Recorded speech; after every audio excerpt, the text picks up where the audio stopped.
Hello everyone. हम लोग का आज फिर से नया वीडियो स्टार्ट कर रहे हैं। इसमें हम लोग देखेंगे नेटवर्किंग टेक्निक। ठीक है, तो नेटवर्किंग टेक्निक के पहले एक स्टोरी सुनते हैं हम लोग, अच्छा वाला। ठीक है, स्टोरी क्या है, मान लो तुम एक कॉलेज फेस्ट तुम ऑर्गेनाइज कर रहे हो। ठीक है, तो कॉलेज फेस्ट ऑर्गेनाइज करने के लिए जैसा हम लोग अभी किए थे, बहुत सारे तुमको काम करना पड़ेगा, बहुत सारा एक्टिविटी होगा। स्टेज तुमको बुक करना पड़ेगा, स्टेज का डेकोरेशन करना पड़ेगा, साउंड सिस्टम लाना पड़ेगा, है ना। फूड खाना वाना जो है उसके लिए बात करना पड़ेगा, अरेंजमेंट करना पड़ेगा। मान लो कोई डांस करेगा, गोड्डा जैसा कोई लड़का होगा तो डांस करता रहता हमेशा, तो डांस के लिए प्रैक्टिस करना पड़ेगा, है कि नहीं। अब मान लो इतना सारा प्रोग्राम है उसके लिए। ठीक है, मान लो तुम स्टेज ही प्रिपेयर नहीं किया और साला गोड्डा जगह डांस करने लग गया, ऐसा हो सकता, पॉसिबल नहीं है ना। मान लो तुम्हारा जो इवेंट डेट है 10 को है और तुम इनविटेशन उसको भेजो 12 तारीख को, ऐसा पॉसिबल है। खाना वाना मान लो 2 बजे से खाना के लिए तुम बोल दियो, ठीक है, और खाना बन रहा है 10 बजे रात का, तो कैसे पॉसिबल नहीं है। तो जितना भी सारे एक्टिविटी है सब एक दूसरे के साथ कनेक्टेड रहता है ना। एक चीज़ अगर डिले हो जाएगा तो पूरा प्रोजेक्ट तुम्हारा डिले हो जाएगा, है ना। तो नेटवर्किंग टेक्निक्स में हम लोग यही करते हैं कि हम लोग प्लानिंग करते हैं। ठीक है, नेटवर्किंग टेक्निक क्या होता है, एक मेथड है जिसमें हम लोग प्लानिंग करते हैं, शेड्यूलिंग करते हैं, कौन सा काम पहले करेंगे, ठीक है, उसके बाद कौन सा काम करेंगे, मॉनिटरिंग करते हैं। ठीक है, तो नेटवर्किंग टेक्निक में क्या करते हैं हम लोग, सबसे पहले प्लानिंग करते हैं कोई भी काम का कि ऐसा ऐसा हम लोग काम करेंगे। ठीक है, उसके बाद शेड्यूलिंग करते हैं। ठीक है, इसके बाद ये करेंगे, उसके बाद ये करेंगे, और control of the project activities, जितने भी एक्टिविटीज़ है उसको कंट्रोल करते हैं। ठीक है, इसमें क्या है, नेटवर्किंग टेक्निक्स में क्या है, it involves the breaking of project in terms of activity. जो पूरा प्रोजेक्ट को है, ठीक है, तुम डिफरेंट एक्टिविटीज़ में ब्रेक किए, ठीक है, और उसके बीच में जैसे हम लोग का पूरा प्रोजेक्ट मान लो फेयरवेल है, ठीक है, फेयरवेल पार्टी है, ठीक है, उसको डिफरेंट एक्टिविटीज़ में तुम ब्रेक किए थे, जैसे डांस है ना, फूड, उस सारे जो एक्टिविटीज़ है उसके बीच में क्या इंटर रिलेशनशिप है, ठीक है, उसको हम लोग स्टडी करते हैं। ठीक है, bring out casualty of each activity, fixing time schedule, ठीक है, सारे काम के लिए टाइम शेड्यूल फिक्स करते हैं, कौन सा काम कब करना है। ठीक है,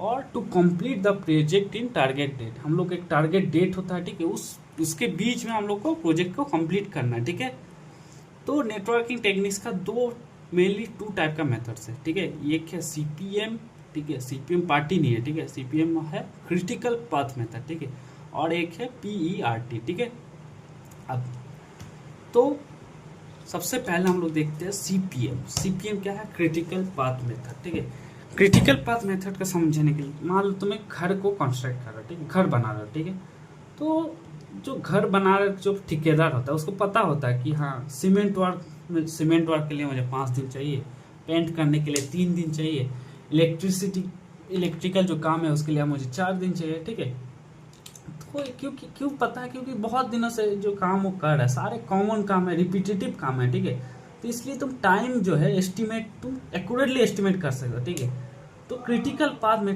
कौन दिया था, एमआर वाकर दिया था और जेई वाकर दिया था। ठीक है, और रेमिंगटन रैंड, ठीक है, डेवलप द टेक्निक इन 1957। ठीक है, तो सीपीएम क्या है, डिटर्मिनिस्टिक मॉडल है और एक्टिविटी ओरिएंटेड नेटवर्क है। डिटर्मिनिस्टिक मतलब एग्जैक्ट और फिक्स, ठीक है, तुमको पता है कि मुझे पेंटिंग के लिए 3 ही दिन चाहिए, है ना।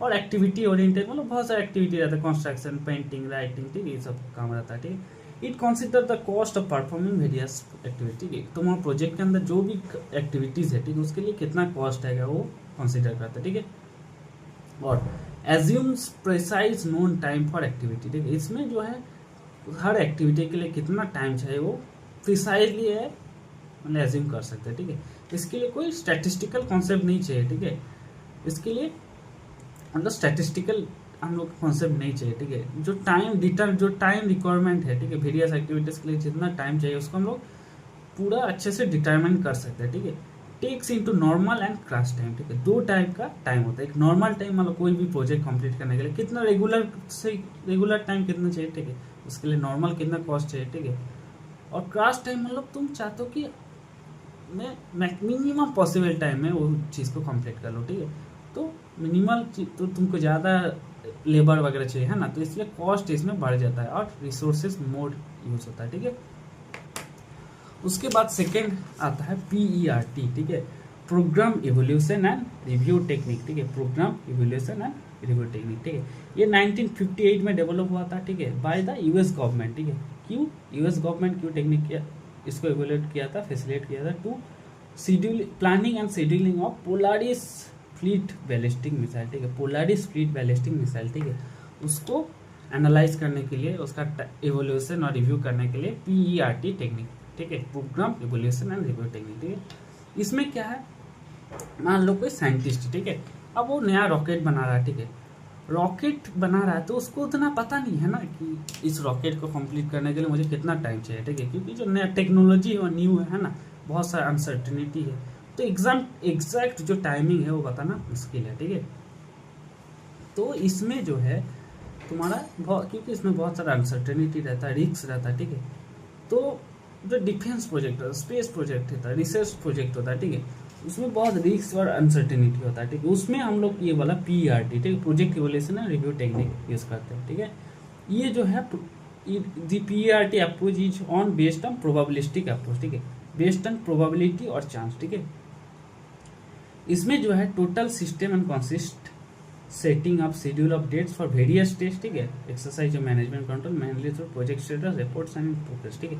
इसमें जो है 3 टाइप का एस्टिमेट करते हैं, ठीक है, ऑप्टिमिस्टिक मतलब मिनिमम पॉसिबल टाइम, ठीक है, मिनिमम कितना टाइम में तो पॉसिबल हो सकता है, ठीक है, मान लो मैं सोच रहा कि रॉकेट में 2 दिन में मिनिमम बिल्ड हो सकता है, ठीक है। पेसिमिस्टिक मतलब मैक्सिमम पॉसिबिलिटी, ठीक है, अगर वो सबसे खराब केस हो तो 8 दिन में मान लो बन जाए, ठीक है। मोस्ट लाइकली टाइम मतलब मोस्ट रियलिस्टिक टाइम क्या है, ठीक है। अब टी मतलब तो हम लोग का जो टी कैलकुलेट करना है हम लोग को, ठीक है, तो हम लोग का क्या टाइम रिक्वायर्ड है उसको कैलकुलेट करना, तो वो +4m, ठीक है, मोस्ट लाइकली टाइम को 4 टाइम्स करते हैं, ऑप्टिमिस्टिक +P/6, ठीक है, इससे हम लोग उसका टाइम कितना टाइम चाहिए उसको हम लोग कैलकुलेट कर सकते हैं, ठीक है। This is event oriented and concern with uncertainty, ठीक है, ये हम लोग पढ़े अभी, ठीक है। पेसिमिस्टिक टाइम क्या है, ऑप्टिमिस्टिक टाइम क्या है, मोस्ट लाइकली टाइम क्या है, और इससे हम लोग कैलकुलेट कर सकते हैं एस्टिमेट फॉर टाइम, ठीक है, एस्टिमेट टाइम कितना है, ठीक है, टाइम एस्टिमेटेड, टी ही मतलब टाइम एस्टिमेटेड, ठीक है। अब इन दोनों के बीच में क्या डिफरेंस है वो देख लेता हूँ, ठीक है। CPM क्रिटिकल पाथ मेथड, ठीक है, ये कौन, डुपोंट एंड JE वार्कर, ठीक है, Dupont and JE worker and MR worker बनाया था, और ये क्या पोलारिस फ्लीट मिशन US जो है उस टाइम US गवर्नमेंट बनाया था, ठीक है, 1957-58 1958, ठीक है।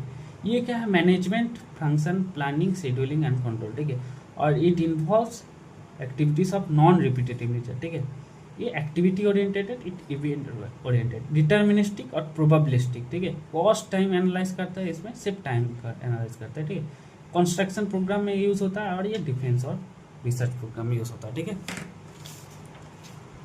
अब आते हैं हम लोग डिफरेंट टर्म्स है, ठीक है, तो उसके बारे में हम लोग पढ़ लेते हैं, ठीक है। सबसे पहले है एक्टिविटी, ठीक है, एक्टिविटी क्या होता है, एक्टिविटी मतलब एनी ऑपरेशन, ठीक है, कोई भी operation, any operation with need some resources, ठीक है,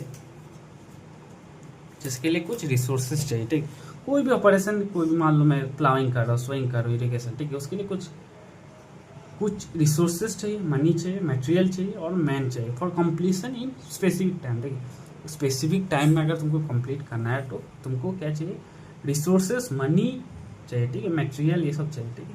तो activity is a definite part of total undertaking, it must be accomplished in order to complete the project, ठीक है। एक्टिविटी को जो है हम लोग कैसे प्रेजेंट करते हैं, CPM डायग्राम हम लोग अभी देखेंगे, जैसे ये है, ठीक है, तो इसको हम लोग एरो से प्रेजेंट करते हैं, ठीक है। तो लेंथ ऑफ जो एरो का जो लेंथ है उसका कोई सिग्निफिकेंस नहीं, ठीक है, तो लेंथ बड़ा है इसका मतलब ये नहीं कि उसका ड्यूरेशन बहुत बड़ा है ना, तो लेंथ से कोई मतलब नहीं है, ठीक है। जो एक्टिविटी को तुम कैसे प्रेजेंट करते हो, एरो से तुम रिप्रेजेंट करते हो, ठीक है। कोई भी एक्टिविटी को खत्म, उसके लिए क्या चाहिए, रिसोर्स चाहिए, मनी चाहिए, मटेरियल चाहिए, ठीक है, स्पेसिफिक टाइम में कंप्लीट।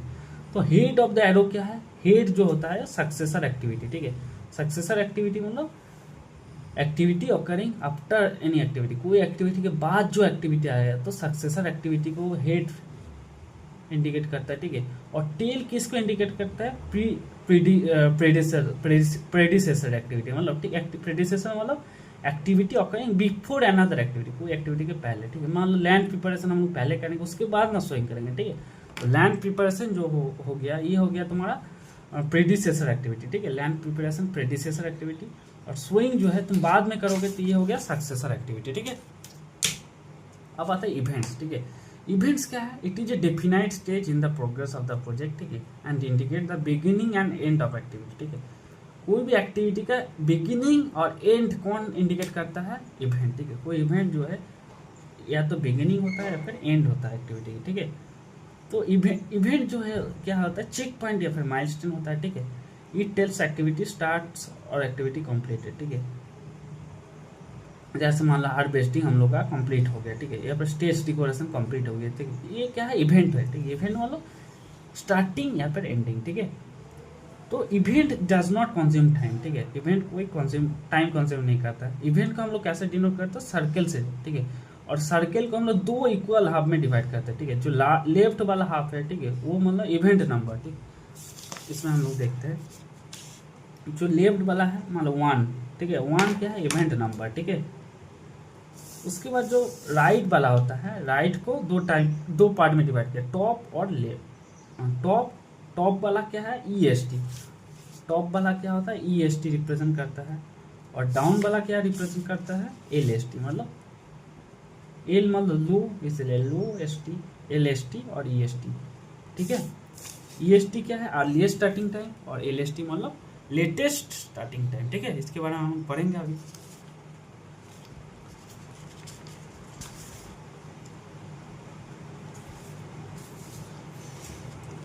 सबसे पहला, उसके बाद हम लोग देखते हैं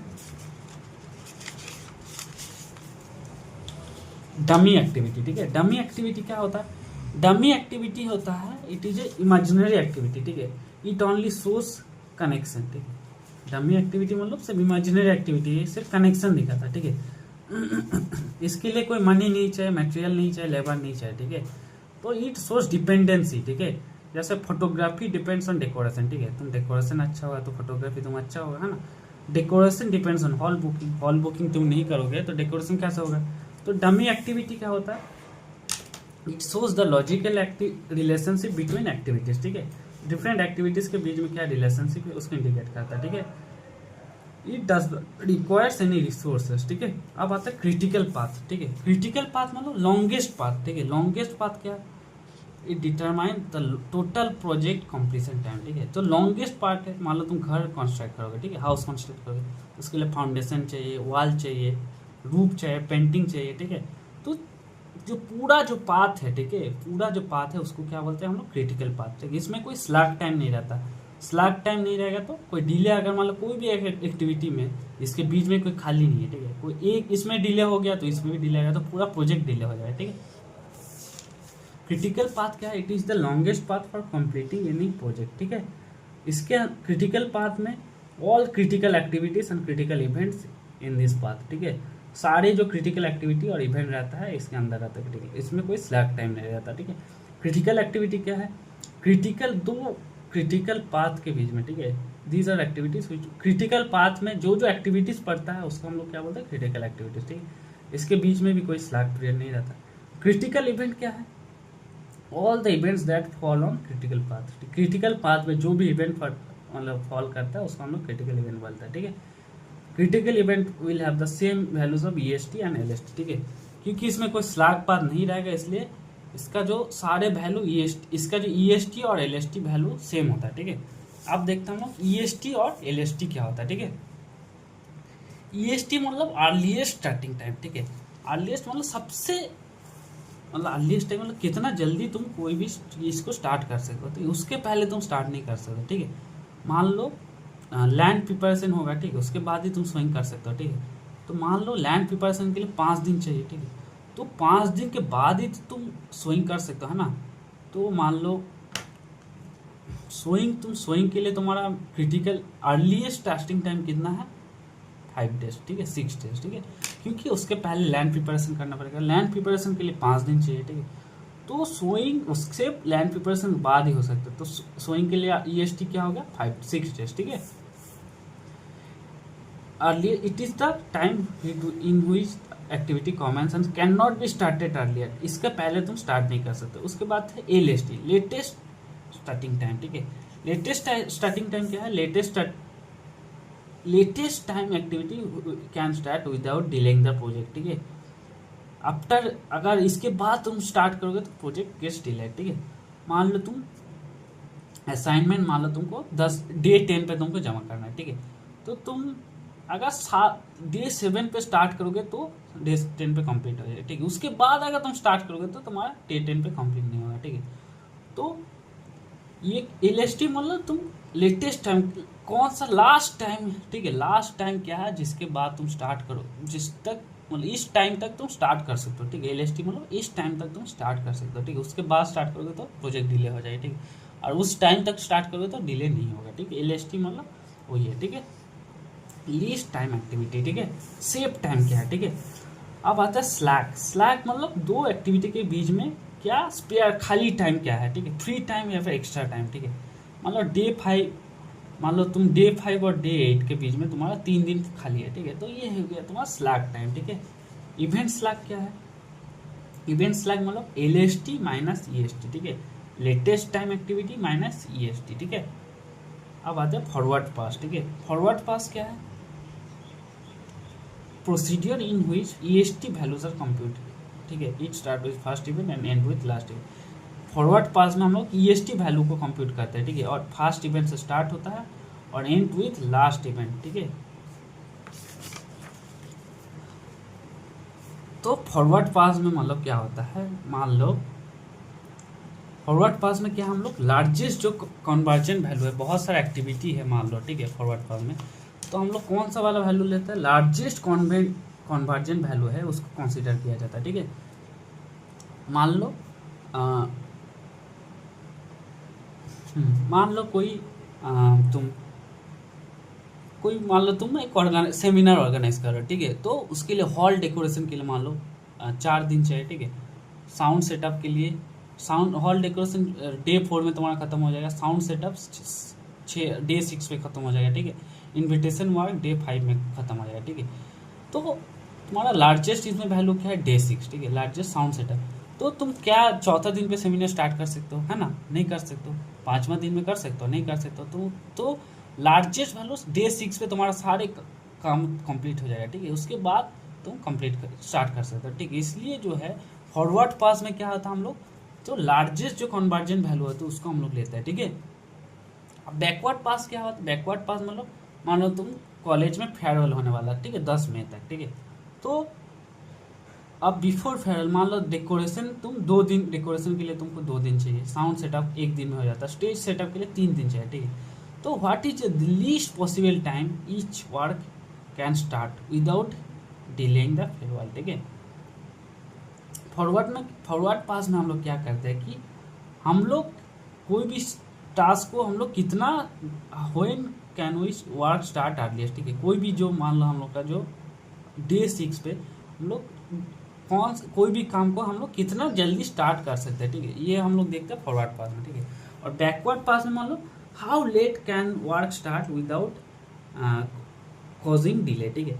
हम लोग को जैसे पहले से पता है कि हम लोग जो फेयरवेल होने वाला है मान लो 10 तारीख को, ठीक है। तो डेकोरेशन के लिए हम लोग 2 दिन चाहिए, ठीक है। तो डेकोरेशन हम लोग लास्ट कब तक स्टार्ट कर सकते हैं, 8 मई तक हम लोग डेकोरेशन स्टार्ट कर सकते हैं, ठीक है।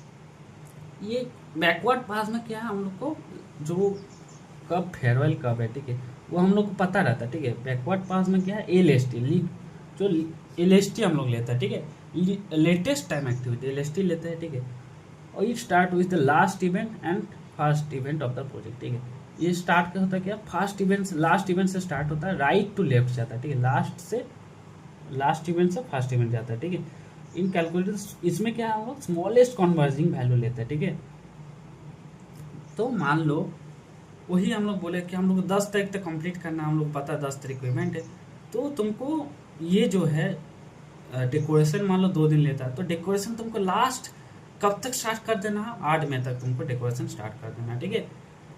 फॉरवर्ड और बैकवर्ड, फॉरवर्ड में मतलब कितना जल्दी हम लोग स्टार्ट कर सकते हैं, ठीक है। और बैकवर्ड मतलब how late we can start, ठीक है।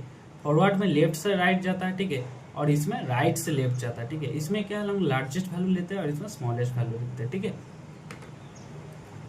तो मान लो हम लोग ट्रेन पकड़ने गए, ठीक है, एक ट्रेन 8 बजे जा रहा है, एक ट्रेन 10 बजे जा रहा है, ठीक है। तो तुमको अगर दोनों पकड़ना है तो तुम कितने बजे तुमको जाना है, 8 बजे जाना है, ठीक है। ये हो गया फॉरवर्ड पास, ठीक है।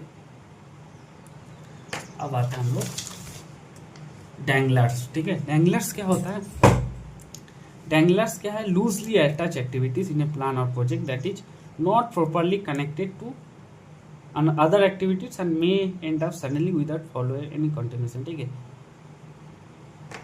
तो मान लो कोई मतलब नेटवर्क डेकोरेशन में मतलब कोई भी एक्टिविटी जिसका दूसरों के साथ कोई कनेक्शन नहीं रहता, ठीक है। इसके साथ अगर ये खत्म हो जाए तो इसका इससे मतलब बाकी का कोई रिलेशनशिप नहीं है, ठीक है। ये होता है डैंगलर्स, ठीक है। लूप्स क्या होता है, कोई भी अगर बहुत सारे कोई साम एक्टिविटी साइक्लिक मैनर में हो रहा है, ठीक है। मान लो ए के बाद बी हो रहा है, उसके बाद सी, फिर से ये आ रहा है, ठीक है।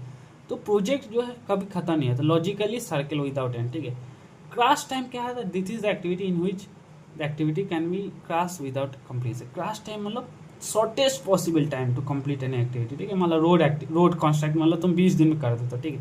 लेकिन आप एक्स्ट्रा वर्क, एक्स्ट्रा सामान, एक्स्ट्रा मशीन लाओ, अब तुम उसको 12 दिन में कंप्लीट करते हो। क्रैश टाइम मतलब मिनिमम शॉर्टेस्ट टाइम में तुम कितने जल्दी इसको कंप्लीट कर रहे हो, ठीक है।